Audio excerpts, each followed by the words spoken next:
Welcome to the Book Show, a celebration of reading and writers. I'm Joe Donahue. Dan Chaon's latest thriller, Sleepwalk, is a high-speed and darkly comic road trip through a near-future America with a big-hearted mercenary. With his blend of emotional realism and fast-paced intrigue, Chaon populates his fractured America with characters who ring all too true, gazing both back to the past and forward to an inevitable enough-seeming future. Sleepwalk examines where we've been and where we're going and the connections that bind us, no matter how far we travel to dodge them or how cleverly we hide. Dan Chaon is the author of 6 previous books, including the incredible novels Ill Will and Await Your Reply. It is a pleasure to welcome Dan Chaon to this week's book show. Dan, thank you very much for being with us. Yeah, my pleasure. My dog just started barking, of course. Her name is Shirley Jackson. She's a big pit bull that I rescued a while back. And you may recognize that from the plot of the book. Yeah, now it seems okay. So let's talk about this. So, well, first of all, it seems very fitting that you would have a dog named Shirley Jackson. Yes, one of my favorite writers. In your novel, Sleepwalk, there is a great canine hero in this book with an equally great name, Flip. My main character, that's basically his only companion. He's been living off the grid most of his life. That's his selling point, I guess, as a mercenary, is that he's untraceable. He doesn't have a social security number or a Facebook page or any kind of job history. So he can move without being noticed by the global panopticon. And how he got that way starts to unravel as we read the novel of how that became his way of life, of having so many identities, of having so many burner phones, of always being on the run, of always traveling from one place to the other. Yeah, his mom is kind of a con woman in her own right, and there's some tricky stuff about his birth that she later tells him, and that's part of. I mean, that's part of the secret plot that he uncovers as he's going along is what his own birthright is. It is fascinating because you come up with a whole list of aliases for this character, and at what point in the process did they start to emerge? Pretty early on. He's driving along in the first chapter, and he has a bucket full of burner phones, and each burner phone is assigned to a different alias. And I just started with a name that I wanted to give him, which is Will Bear, and then from there moved on to Barry Billingsley and Liam Barr and a bunch of different names that kind of echoed Will Bear in one way or another. It is fascinating because obviously this is radio, but those puns are terrific and they work very well on the page, of course. Oh, well, thank you. Yeah, I was happy with it. And it was fun to come up with all these different names. I found different versions of Will and Bear in different languages and kind of messed around with that as well. So there's a Russian version and a Thai version and so on. I mentioned in the introduction about this being a road trip or a road novel, and you hit a lot of places in this book, which is fascinating, really, because you bring us all over the country. Yeah, I mean, actually, one of the Easter eggs, I think this is right. It has a scene in all 50 states, so, or at least all 50 states get mentioned at least once in the book. So hopefully there's a scene for all people. Now, do you do that because you have visited all 50 states, or do you Google Map this, or how does that work? I mean, I have visited all 50 states, but I also did some Google Map stuff, and one of the things that's kind of fun is driving along and seeing what the Google car saw, because sometimes that ended up in the book. Like there was an image of a wind turbine on fire that I just came across in Texas, and I was like, wow, I have to use this. Is Gators and Friends a real place? Yes, it is. That was another discovery. He just happened to be driving through Louisiana, and I was following him on Google Maps and saw the sign for Gators and Friends. And, of course, his first thought is, oh, that would be a great place to dispose of a body. So with that, tell us a little bit about Will Bear and this character and how ultimately he is making it through life. Well, I mean, he's been sort of on the road for his whole life pretty much, and he's working for this corporation called Value Standard Enterprises, which it has kind of its shady fingers in many different pies. And, you know, his jobs include regular spying or cleaning up after massacres at billionaires' compounds or, you know, setting fire to a blogger's house. Basically the kind of thing that would come under the rubric of industrial espionage, but maybe a little worse than Coca-Cola. I don't know, though. Who knows? Coca-Cola could have you killed, I'm imagining. Absolutely, if they wanted. sure, probably. Dan Chaon is our guest. The name of the book is Sleepwalk. What was the original idea for the novel? Like, what were you trying to? Because the whole idea of it being just a little bit in the future is interesting. So, what did you want to explore ultimately? Well, I mean, I was writing this during the pandemic, and one of the things I discovered as I was trying to write about contemporary life was that, you know, you're writing a book and you know it won't come out for another couple years. Usually that's not a problem, but I think, you know, in our age, it is a problem because you don't know what the world is going to look like in 2 or 3 years. So I decided I was going to make it sort of an alternate version of America, which is, you know, maybe one pandemic away, one constitutional crisis away, one more environmental disaster away from our own time. And I think, to me, you know, like one of the epigraphs that I imagine for this book is that meme where the dog is sitting in a burning coffee shop sipping a cup of coffee saying, "This is fine." And I guess I wanted to write a little bit about that feeling that maybe we all have sometimes when we're, you know, going to the grocery store or dropping our kids off at school or whatever and, you know, thinking, why am I not screaming? Right. So I wanted to, I guess I wanted to explore that. It's also a book that I think has a personal element to it. I met my biological father when I was 30. I think he, in some ways, at least in the way that he talks, resembles Will Bear a little bit. I guess I wanted to write about what it was like for me to meet my biological father and to do it in a way that was fun and not a memoir. So I changed myself a little bit and changed my father by a lot. And Will Bear gets a call from a girl claiming to be his biological daughter. And that's what starts the plot going. And in that case, it came as of Will being a sperm donor, and then having just a raft of people he was responsible for. So for you, how does it help in looking at both Will's relationship with those who are his parents and those who are people that raised him? I guess I was really interested in the idea of kinship and what it means. I mean, you know, having had the experience of, you know, being raised by somebody who I wasn't biologically related to, and then eventually meeting people who I was biologically related to, there was a lot of kind of fascinating questions that I was asking myself about nature and nurture and what is connection, what is family, what do all those things mean? And I think those all come to play in the book.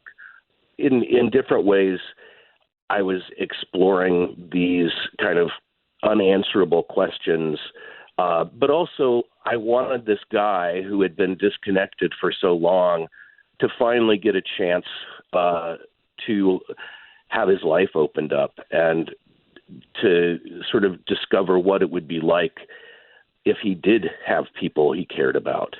And he plays with that through his mind. He has this one voice in the burner phone, and it's Cammy, and claiming to be his daughter. And that is something that he accepts maybe all too readily. A little too much hope that it's true. Right. I mean, because everybody in his life is telling him, "You are crazy. This person is scamming you. You need to take her out." And part of the emotional arc of the book is him sort of trying to decide, should I protect my daughter or kill her? And I think, probably all parents have that moment every once in a while. But just the fact that he's thinking of her in terms of his daughter that quickly sort of tells you where his mind's at, right? Right. I mean, there's a longing for kinship in him that I think has been shut down for a long time and gets awakened. And I think we can tell by the way that he starts fantasizing about this right away that she's managed to hit a soft spot that is unprotected. You seem to play with this idea that kids are blank canvases and then ultimately soak up everything that's around them. Do you buy that? Well, like I said, having had the experience of both meeting my biological parents and, growing up with people that I'm not related to, I think it's really a mix of both. And I also think that to some extent we all invent ourselves, and that's not something that we can discount. That, through the force of imagination, we become who we want to be. We're not trapped by either nature or nurture. The idea that you're something that is traded, or there's been a transaction, do you come to terms ever with that?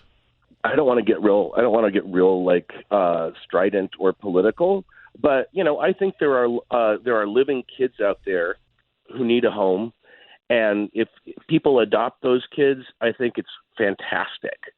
At the same time, I think that there's commerce involved, and if you're shopping for a kid, that seems more problematic to me. One of the things, going back to the plot of the novel and the character that contacts Will, is Cammy. And we were talking about showing that want of him of, yes, considering her to be his daughter. But there is a fair amount of parenting that he is doing throughout the novel. He is helping this character. He is giving advice. Yeah. I mean, he sort of falls into that. I feel like even from the beginning, there's a kind of parental quality to him. In the beginning, he's delivering a guy who owes a debt to some kind of fate. We don't know what it is, but he kind of tries to be fatherly with this poor guy who's not happy to have been found and taken back to his creditors. And there's an element of Will that seems to be drawn to lost souls. When you think of there's drones in the book, and there is different technology. Correct me if I'm wrong. I don't remember that as being as much of a part of your previous work, of sort of not a sci-fi angle exactly, but a futuristic idea of where we could be. No, I mean, it wasn't. And even as I was writing, a lot of the stuff that I thought was hilariously science fictional turned out to sort of start becoming true. There's stuff about genetic engineering that has, since I wrote about it, started to become like a regular part of medical knowledge. There are certainly more drones now than there used to be.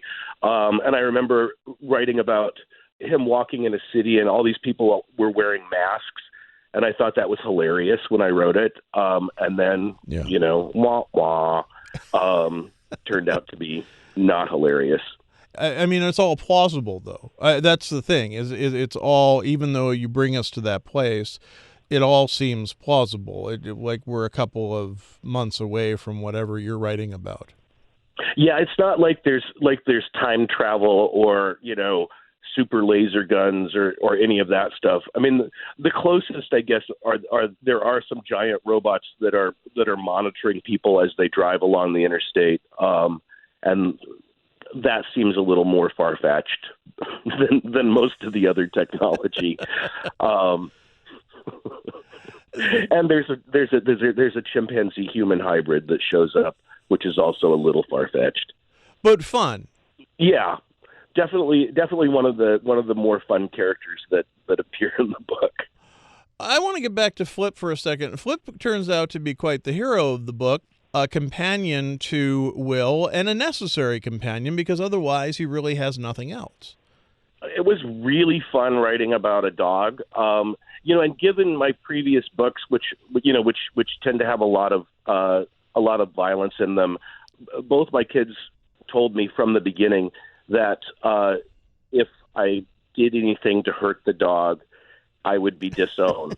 So I can promise that the dog survives. Yeah, you come close, though. You do come close. Yeah, but that was one of my guiding things that I got from my readers was, if you're going to write about a dog, and I did put a lot of love into that character. You can't do anything bad to the dog. No. When you think of some of the other characters, don't want to give too much away here, but there's a character in the book that has been in Will's life for a very long time. Someone that checks on him occasionally, and he checks on her occasionally. And that's an interesting character as the relationship becomes more known as the novel progresses. But it's a fascinating partnership because they're relatively the same age, right? They basically grew up together. They grew up together. They were both sort of raised to be off the grid, working for this corporation. She's more or less a big sister to him. And the thing about Will in this novel is he starts out being fairly satisfied and not questioning much about his life. And as things go on, things are revealed that force him to reevaluate all these relationships that he's had in the past and, to begin to question whether these people have his best interest in mind. Dan Chaon is our guest. The name of the new book is Sleepwalk. It is published by Holt. How do you feel about endings in your books in general, as far as them being very concrete and how pliable you want an ending to be? The third act is always kind of a hard thing for me because I always hate to wrap up. And so, I mean, I know that readers want answers to questions and they want things tied up to some extent. And then there's a part of me that's just like, I want to leave things a little bit open-ended.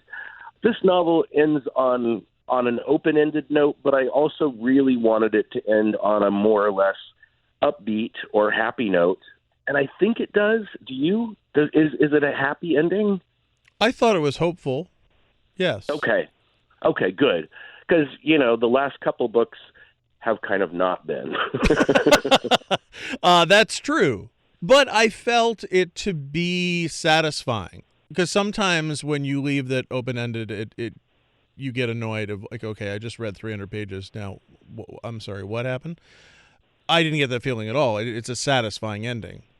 Yeah, I mean, it takes him from, a point of complete disconnection to a point of finally being connected to people he loses his daily life as a result. He loses everything that he had when he started out, but gains a kind of new life by the end.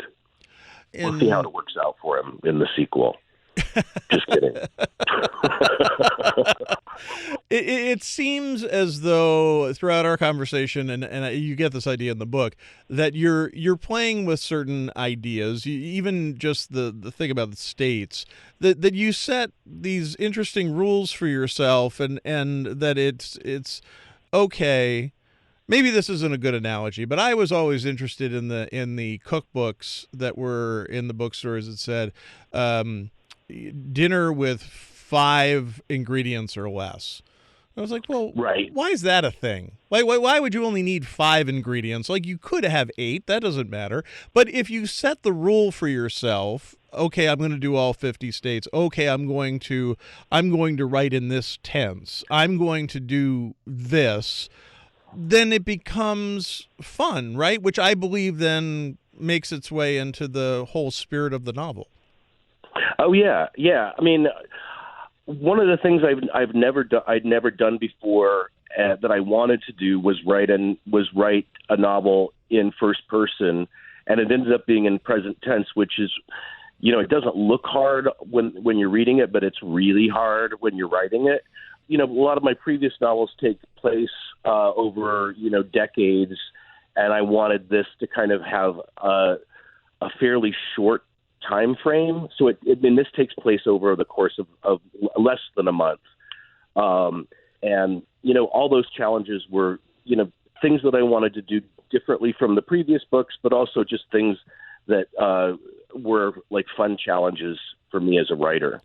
And when you say fun challenges, I mean, I think it's important to point out that, yes, so those are for you, but the novel, and I would say this even in comparison to some of your other work, that this is a funnier novel. It has great humor to it. I mean, that was sort of the intention, was to try to lighten up a little bit. I mean, the last novel was super dark, and I kind of felt like, given the times that we're in, it would be nice to do something that was a little more upbeat. When you were talking earlier, you said that this book is less violence. Was that a conscious decision, or did it just turn out that way? Well, I mean, and this is not to say that there's not violence in the book. Right. There actually there is quite a bit, but I guess it was a conscious decision to make it less emotionally violent, because I think this has a little bit of, sort of like the gangster, here's a shootout, bang, bang sort of thing, as opposed to, here's a serial killer who has locked you in a sensory deprivation tank sort of thing. That was no one's going to understand what I just said, but I know you do. I do understand, but I think that's fascinating because when you're writing it, there's a trust that people will get it, right? That you hope. I mean, I know authors so often say, well, I'm either, they'll do one of two things. They'll either say, I'm writing this for my audience, or the more common is, I'm writing this for myself, and if the audience likes it, great. But you do hope that they understand and they come along with you for the ride. Yeah, I mean, and I do work, within sort of a genre trope that people are going to recognize. Everybody's, like read at least some kind of gangster noir novel where, there's a mystery and the guy has to figure out what's going on, and so there you move from situation to situation as he figures it out. And we've also sort of read the on the road type novel where you're traveling and learning things about yourself and so on. So I mean, it's got these frameworks that I think are really recognizable to people. And it's just sort of playing with those and seeing what I can do to tweak them. I think the last time I spoke to you, you were still teaching at Oberlin College. You have since left Oberlin. Is that something that you miss teaching, or is it a godsend that you have all that time to write? I'm getting old, So I wanted to have some time where I was really just focused on my writing. I love teaching, but I tend to put my students' work in front of my own when I am teaching, and so I wanted to have some time where that wasn't the case. And I'm enjoying retirement a lot. How long is it now quicker for you, if that is a proper word, when it comes to your process? I hope so. I really hope so. I mean, for a while it was like, it's been, 5 years between books or so. And I'm hoping that I can close that gap a little bit, especially, because I don't have an endless expanse of time in front of me. So I'd like to finish a few more books before I croak.